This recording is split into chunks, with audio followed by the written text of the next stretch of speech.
Scottathan. What the hell? Scottathan. Saba. Keon. Baul. That is my full name. Scottathan? Seriously? No, Scott, no. Okay, no, okay. Scottathan is not. I was gonna be like, did you not tell me this?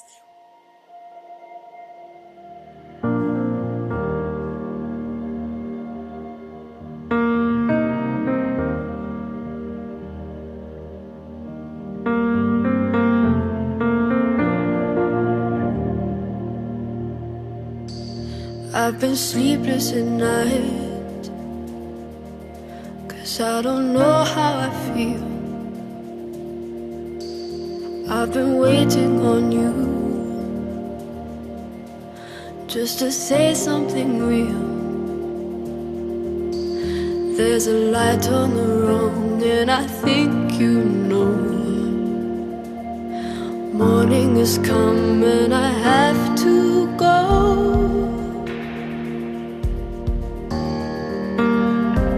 I don't know why we need to break so hard. I don't know why we break so hard. But if we're strong enough to let it in, we're strong enough to let it go.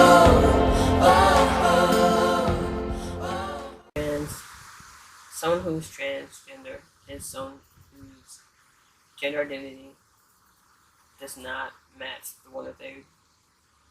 the sex that they were assigned at birth. And so my gender identity is that I am a trans man, but I was assigned female sex at birth. Transgender is low-key like an umbrella term. Not entirely. It falls under people who are non-binary or drag or gender fluid. They can all identify within the trans umbrella. So yeah, we are small but mighty. Okay, so yeah. They first knew that I was, I guess, different when I think I was like 4. I didn't exactly know what. I know it wasn't a girl though, because it just didn't really resonate. Those are things that, like, unfortunately, I didn't have much say in the matter, so I definitely wore like a dress or two. It was gross. It was dusty. But yeah, I don't know. I kind of like got my bubble burst that like I was a girl when my brothers, they're like climbing a tree. Just like back when we had like a huge backyard and we had like a house and stuff. We all lived together. And I wanted to climb the tree too, and they were like, no, gender role thing, boys climb trees. And I was like, I don't understand. But yeah. So like I was introduced to gender roles when I was like 7. And my feelings got hurt. I tried to be a girl. Didn't really work out. It was, to say the least, unbearable.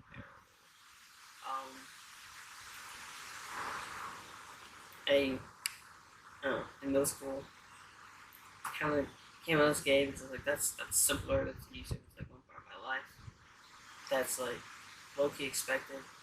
Like I can like clearly tell. My family thought I was gay. Like it was like just a thing that they thought, because like they just knew.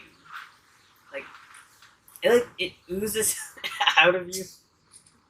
It oozes out of you. But yeah.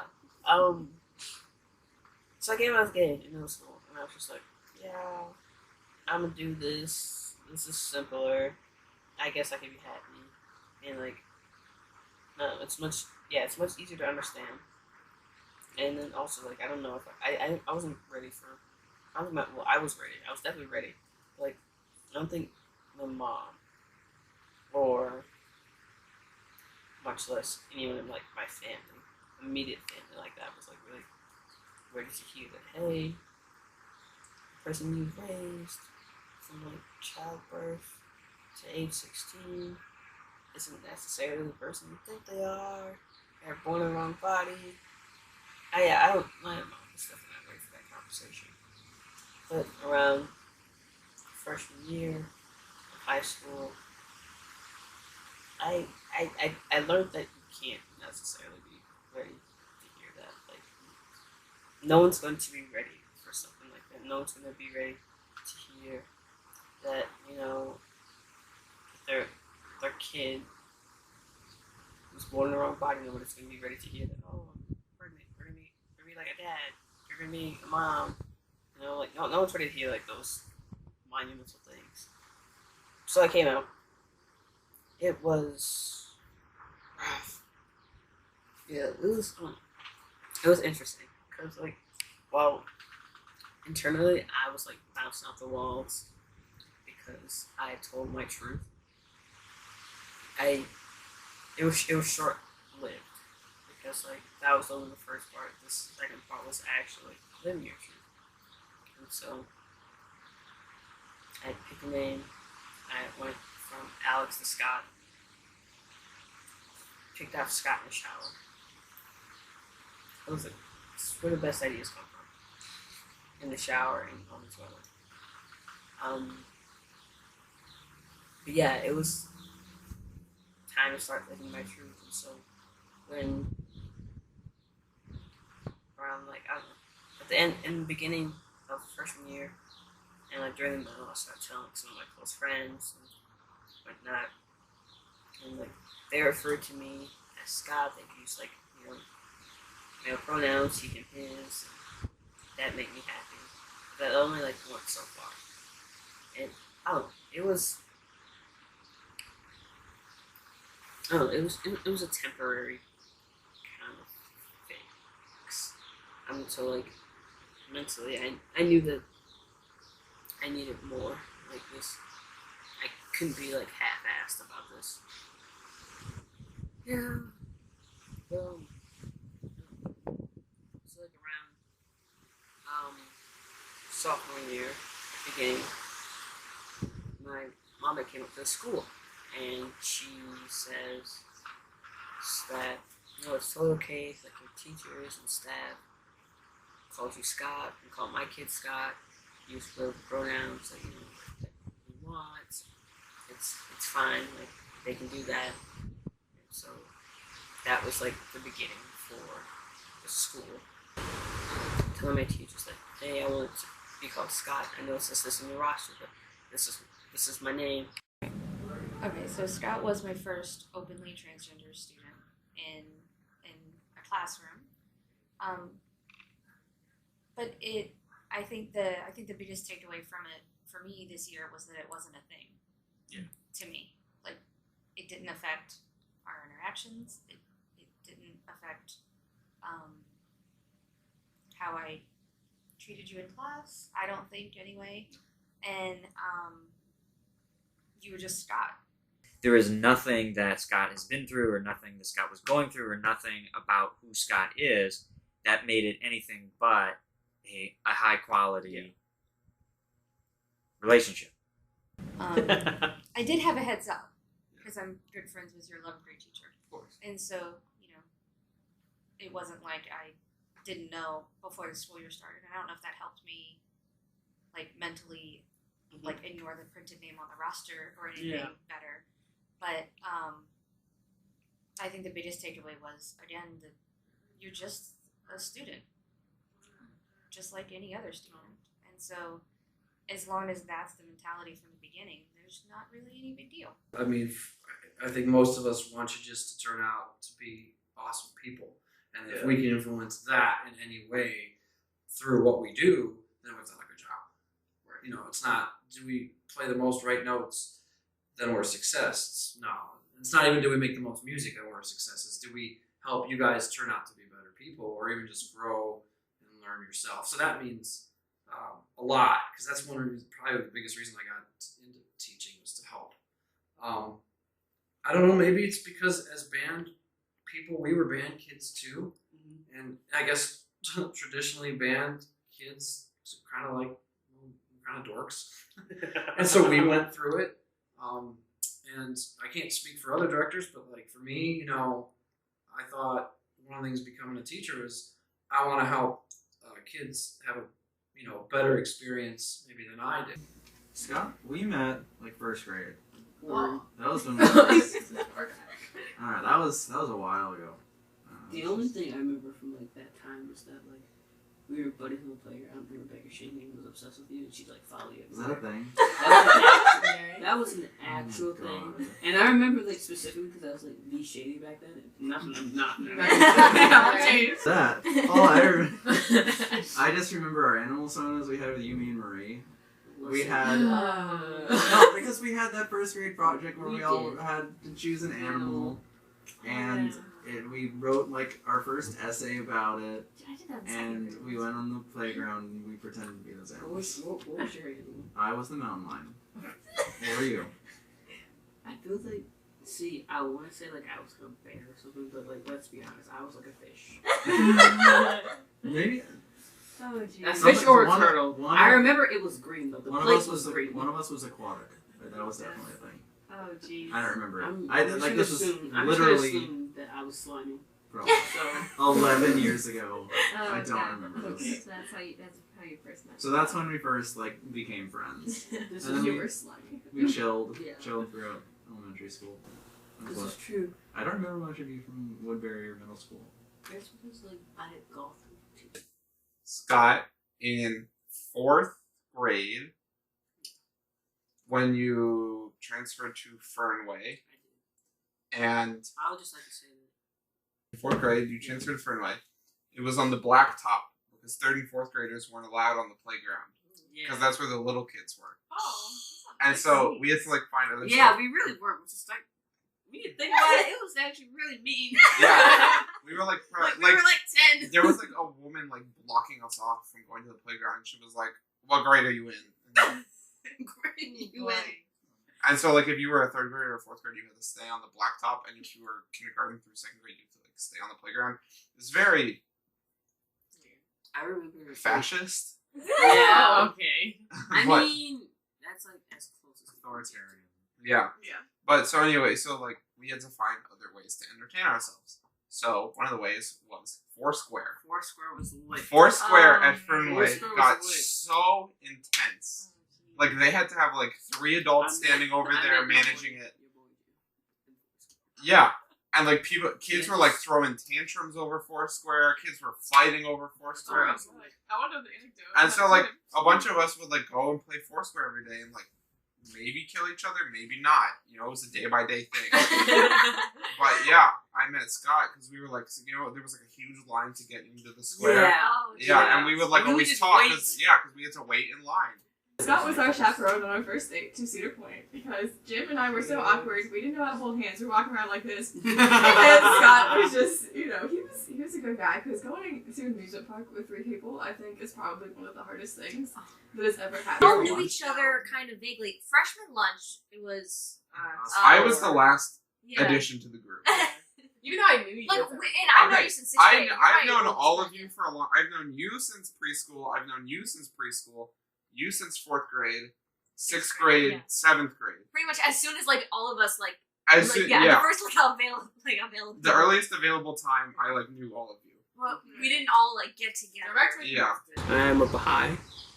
I've been a Baha'i since I was 8.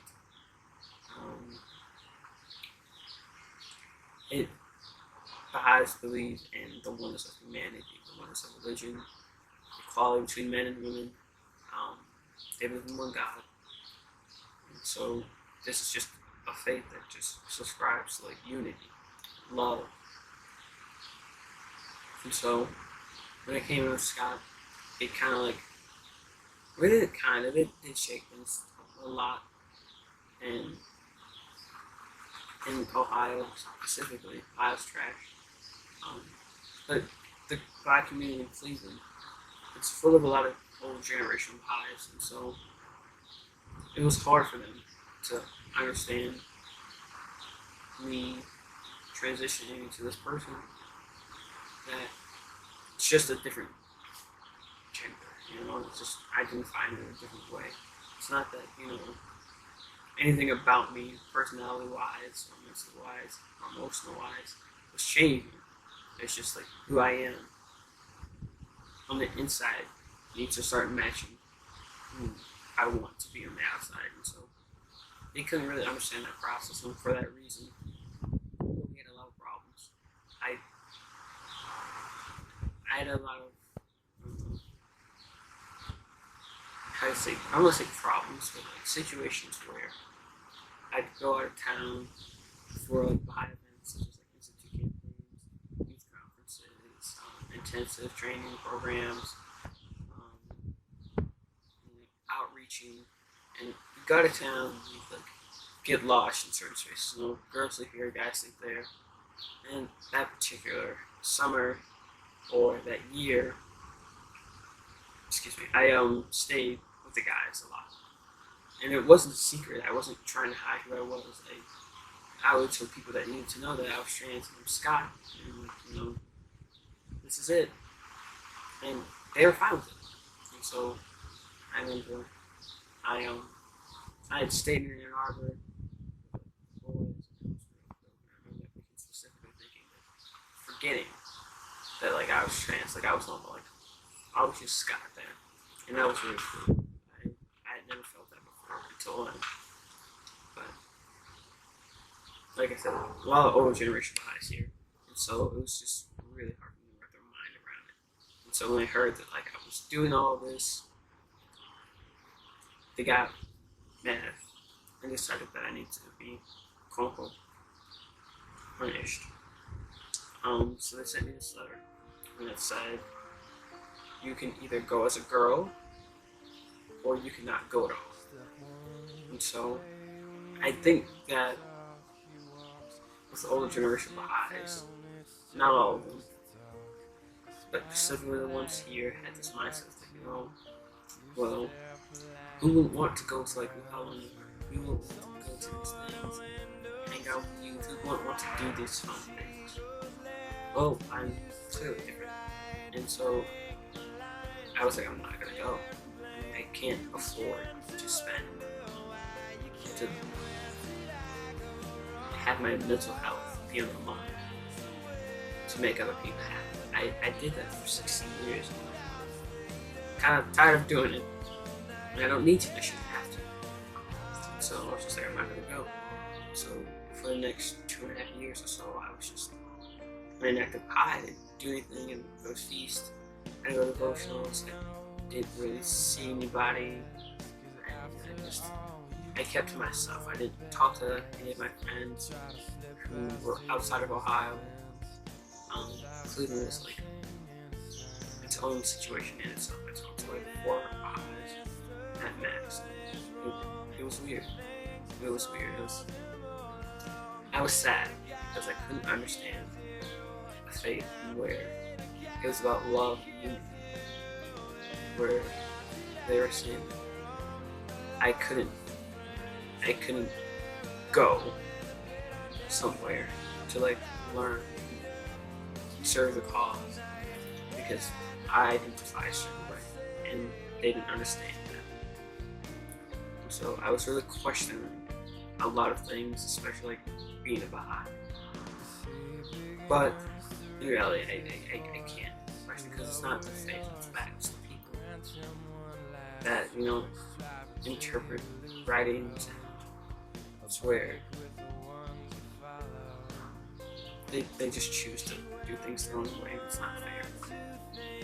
So there was that. That was a really rough time for me. I remember staying in my room for like 2 weeks and like being so depressed because around that time there was like, a lot of things that were happening.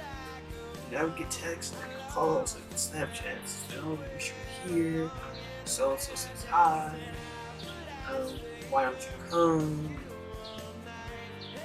I just throw my phone against the wall because I don't want to see it. It was in my face. These are all my friends being together.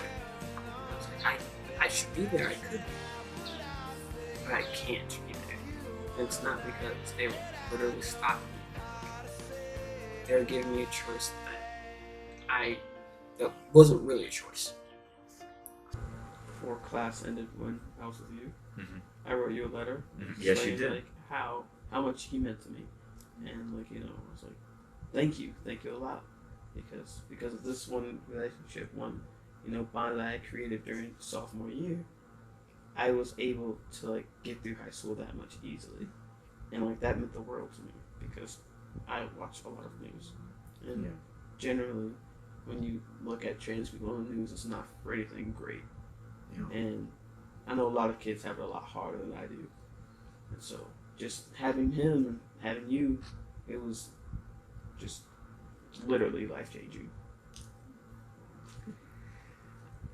Thank you for sharing that, Scott. And I still have the letter. In fact, I laminated it. As nerdy as it sounds, I did laminate it. Shut up, don't judge, alright? The year was, in itself, a piece of work. Sorry. It was a lot was happening junior year. I was getting how do you say antsy in every aspect of my life. School wise, family home life, mental health wise. I just wanted to start my transition. Like a lot was just like going on but wasn't going on but going on.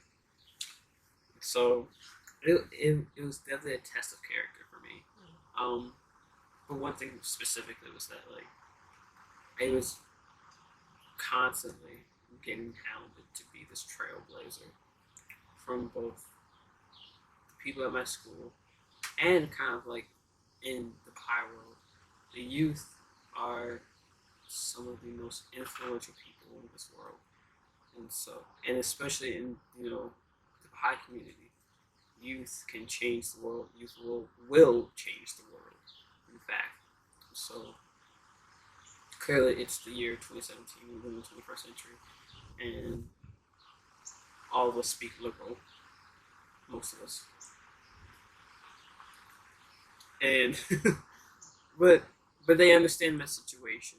Like, they don't, clearly they can't understand, but they can empathize with that situation because the feelings of not being wanted, misunderstood, and outcasted, hiding parts of yourself, they understand that, and so they're just definitely not with the BS that was happening in my life, and so I was being just hounded to be this trailblazer to educate and teach, and at the time I really didn't want to. I didn't want to be this poster boy. I just really wanted to be Scott. I wanted to live my life. I wanted to just be like, yes, please use these pronouns. Call me Scott. I want to be a boy. I am a boy. Treat me like that, and I want to go on about my life. That's all I wanted. And well, clearly we're making this documentary. That's just not how it ended up. But yeah, I did like GSA. I did GSA. I was always in GSA actually, and I was part of the board junior year, and it was good and it was bad. It was good because I got I guess credibility to for leadership and responsibility and all that, but it was bad because in my mind I pictured us doing something else. I mean, something on a larger, greater scale. It was with my vice president of GSA and two other individuals. Well, one other individual. I forgot. But it was really dope. It was really cool to see our story put somewhere, somewhere for everyone to see, and I was really excited. We were so hyped about that when we got hard copy because I read it online. She's like, "Oh yeah, here's a link to your article." So once you got the actual magazine, and you could see conversation that we had with the person who interviewed us, and when we were doing it, we did it in Google Docs, and so we had colors for each one representing the color, and the color was burgundy because it's the only color I looked at, and in the magazine art, we had our colors, so that was like really special to us. That's like we were conversing, like, I was like burgundy, vice president was blue, someone else was gray, and it was really cool. And we got fake names. I chose Felix. I don't know why. Felix is it's a good name, and like I got called Felix once, and I was like, oh, this is interesting. I kind of like it. But yeah, so that was a great highlight.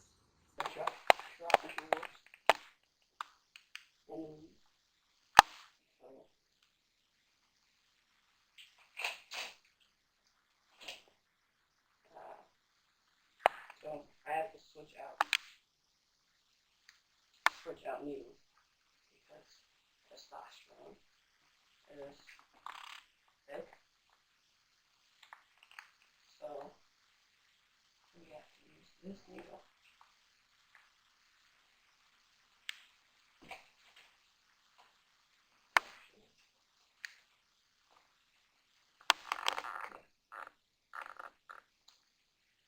Yeah, this needle.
So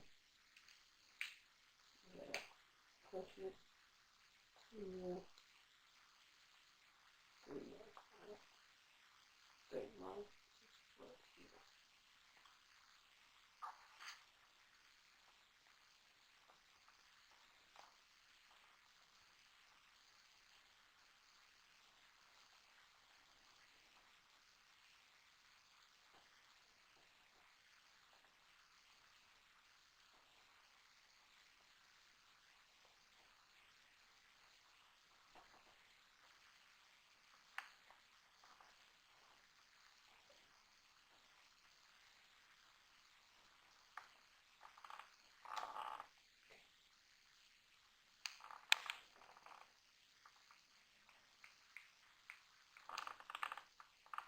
Gotta get those bubbles out. Keep going and twisting.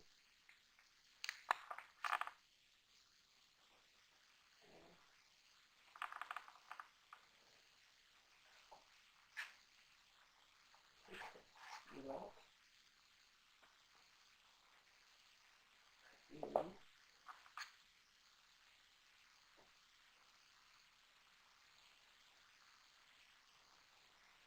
Totally do that bubble. You just there.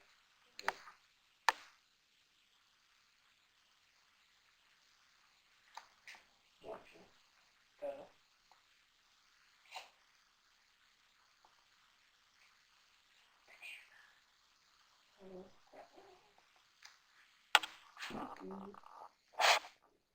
Right here. Ain't that a fear shot? I used to cry all the time. That sure was. I ran. I used to run from the nurses. I bit one once. It was bad. But I guess you get over things that you really want, like a fear thing. Because you really want something.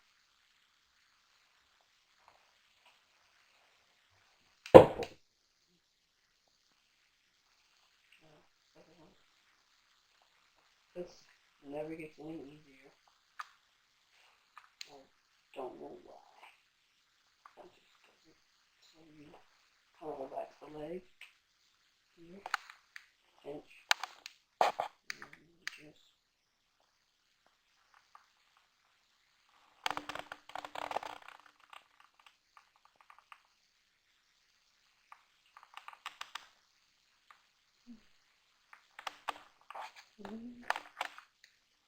Oh. So just stay inside, guys.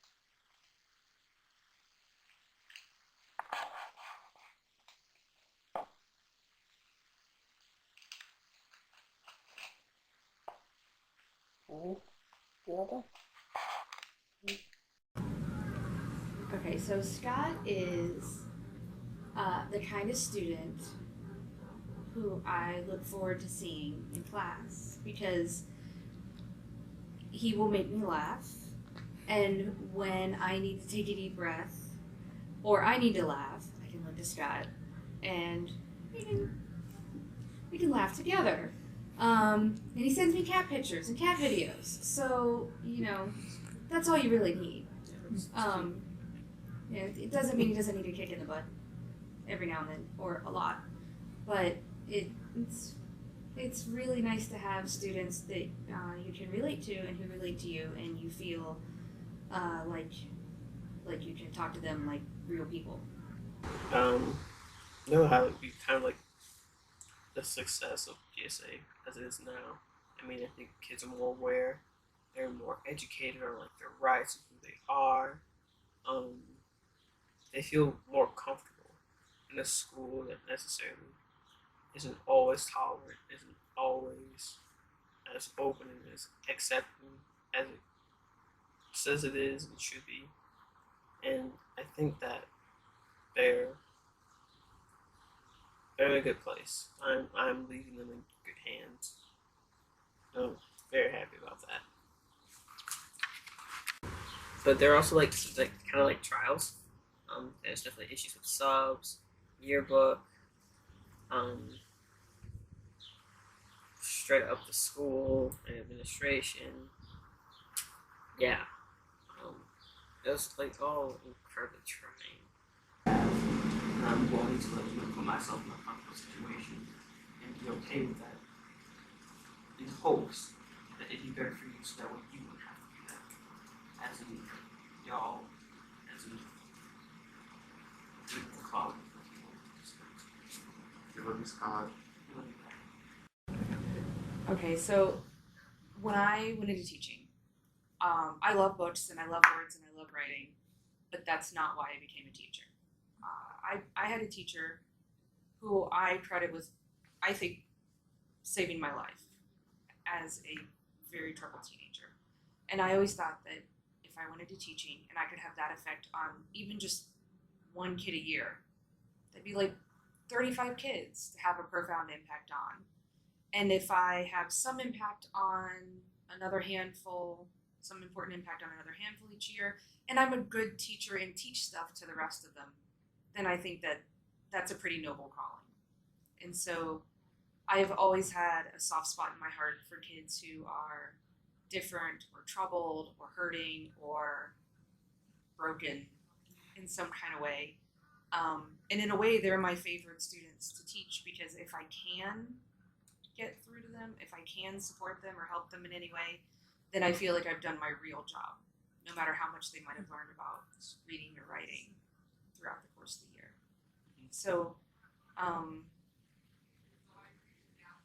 that's what I'm trying to do more than anything else. The rest is important, but seeing kids as people first is the most important part of my job. A few of them, I think, if I hadn't encountered them and had such like that bond with them, it probably would have been a lot harder. I probably would have been like a different headspace. So that was sophomore year. It's me really coming out and starting to like live my truth. I think what I remember throughout that time is that you kind of were how you are now. Is that like more mature than your years. No, it's true though. Like I remember, like you would even like somebody would do something weird or screwy or whatever, just like a typical kid would do, and you would kind of look and shake your head, just like now, like just which is maybe why like you and I are like pretty close and friends and stuff, is because I kind of was like that too in high school. I think I got that. I wasn't like that in grade school. I think I got that way because after my dad died when I was in high school, I think like I grew up quick. Like, I had to. So maybe it's, you know, we both reached those levels of maturity because of stuff that we went through that was hard. Because I know you've gone through stuff that was hard, and I didn't. Like at the time, I didn't know if you were, what was going on in your personal life. Like I tried to find out, about all my students. But I didn't know. Like you never told me. Yeah. I just knew that it was tough for you to transition from orchestra to band. So I don't know. So as I was becoming Scott, dating became more complicated than normal, simply because of how strong dysphoria can get, and how society can really cleave onto labels. And then, so dysphoria is a disconnection between your body, or not connecting with your body, a feeling of uneasiness, anxiousness, in general, just not connecting with it. All over again, because you're changing so much, right? And it's just really complicated, because if I can't explain who I should date or what I like, how am I supposed to explain it to someone else? Yeah. And then we started talking about music, or I think Ricky said something weird, and Probably both. I think And you she were listening to included you. Sleeping with Sirens. And this is the time when Sleeping with Sirens is the thing I listened to, and I was like, oh, that's cool. Yeah. So that's how you met originally. My freshman year, which was 3 years ago, I was talking to people and I was like, yeah, I have a thing for Scott. And I was told, yeah, that's probably not gonna work out. And then he asked me out and we went on a date. And then he didn't text me after that. You make me sound terrible. Oh my god. I actually don't remember why we started talking again. But we did. I think, I don't know, I just feel like it was more of a mutual thing where we're gonna try to talk to each other this year, or something like that. And probably. It was, I guess it was a thing we were just talking for months now. It was really just Then we had this weird are we dating? Are we not dating? Yeah. What's going on? That happened for months. yeah.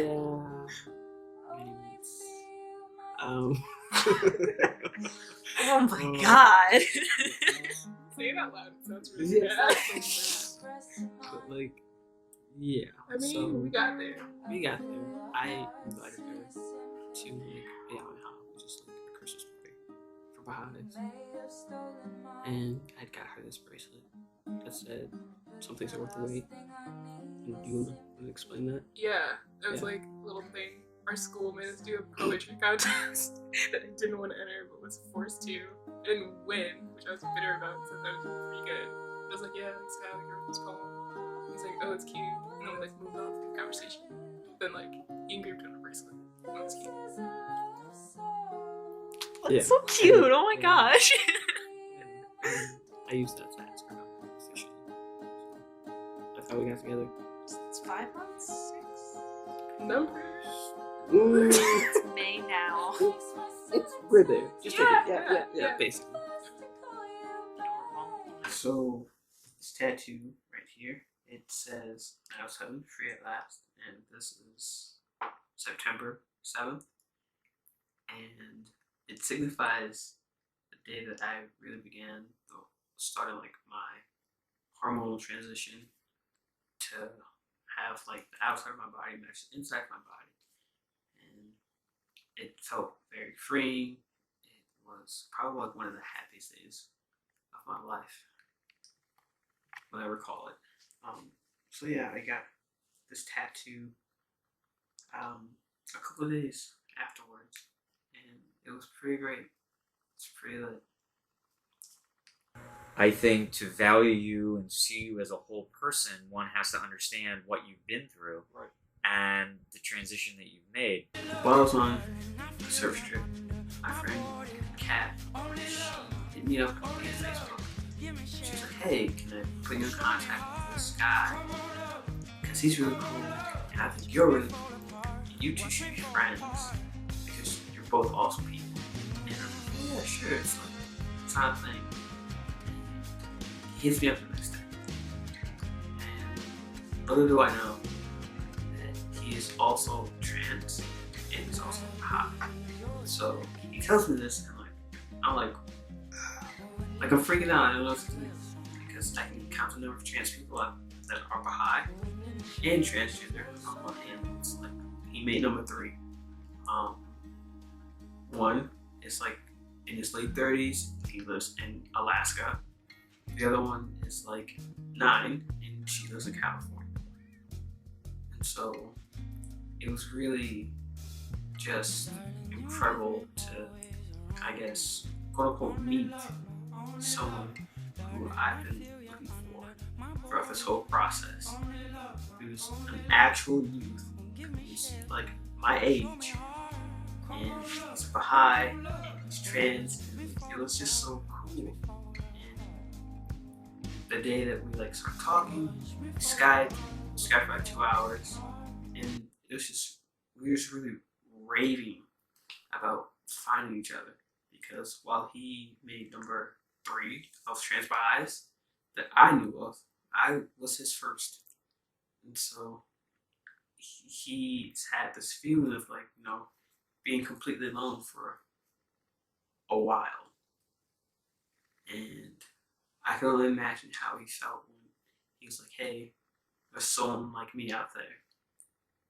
And I don't know, it was just really awesome, really cool, and we were like being slight douchebags while we Skyped, because we were like talking about hormones, because he's also on hormones. He's been on hormones for like a month now, and so we're talking about the changes that is happening between us, and like it's really cool to like, I guess, have someone who's like you, and then have like similar experiences, because we're talking about the changes that we're seeing within each other, and like, our bodies, and like, being Baha'i. And it was just really dope. I mean, we were like flexing in front of the camera. It was wild. Know you in the way that I have has reiterated what I think we all know deep down. People are people. Humans are humans. And we all have a story to tell, but that story doesn't necessarily define us alone. I never realized. Well, I didn't. I'm curious and I'm interested, and I can't wait to see this video, because I think even us having the relationship we have, I'm not sure I ever understood the depth of what you were going through, and your thoughts. Yeah. I don't think I ever quite got that. Yeah. So I guess when I walk out the door and prepare for my day, there's a lot of things that I have to think about, and most of the things that I do think about, it's so secondhand nature that I don't realize that I'm doing them. So I have to be conscious about when I walk out the door that there's a chance that I could be, physically harmed. Someone could want to hurt me, because I am transgender. Society isn't too big on that, and I have to make sure that, in my passing today, is someone going to recognize me as a man, as a boy, as the guy that I want to be? Are they going to notice that my voice is a tad bit higher? Do I stuff some feminine features in my face? Am I walking like a guy? These are all things that I have to think about. If I choose to go out of town, if I choose to go to the airport, will I be stopped? Will I be harassed? My name doesn't match my name on my passport, my ID, or my ticket. They're gonna ask questions about that to deal with that. If I choose to go to town somewhere, a service trip, I have to worry about who am I gonna room with? Are they gonna be comfortable with that? When am I gonna have time to shower? If I go out to school or anything like that, I have to use the bathroom. Where am I gonna use the bathroom? I have to change. What locker room am I gonna use? These are all things I have to think about. Simply because I'm trans and I can't help that. If there was a way where I could, live my life without thinking about these things, I would. But I can't, and it's not a choice. But it's okay, because I'm learning to appreciate the body that I'm in, and learning to, I guess, love myself more than I used to. Whereas before, it was so unbearable to live a body that didn't match the person I felt like I wasn't inside. And then, try to pretend to be happy. I wanted to die. That's what I wanted to do first. I didn't see a way out until I became Scott.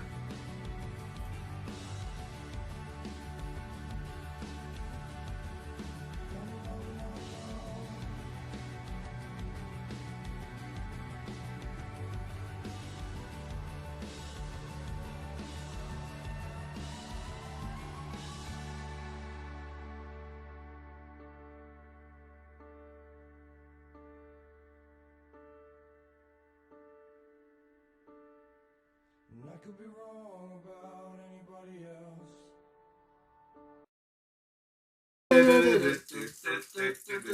Walking away.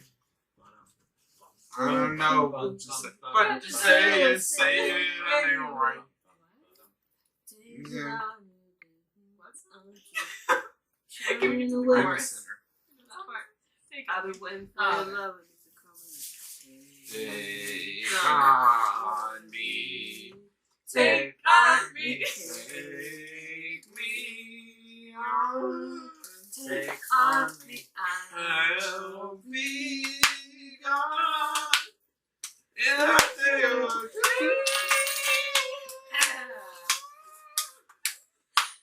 Okay, yeah, this is how we're ending the documentary, just so you know.